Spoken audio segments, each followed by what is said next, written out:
Isang pinagpalang Martes ng umaga mga kasyap ni Antonio at early in the morning nga andito tayo nag-iihaw ng lawlaw. So papunta sana ako ng dagat nakita ko ito sina Ate Bibi nag-iihaw. Naki-join na din ako sa kanilang breakfast. As you can see may dala-dala akong spaghetti tapos coffee at doon na kami nag-breakfast sa area na to. So, nagkikwentuhan ng mga buhay-buhay.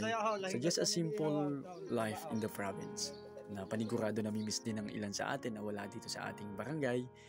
So, just a simple bonding na din kahit papano dito sa aming community.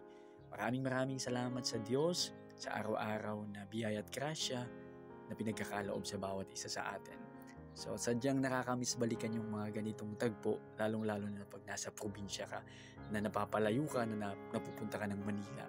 At uuwi ka, hahanap-hanapin mo yung mga ganitong moment, mga ganitong sandali at alaala.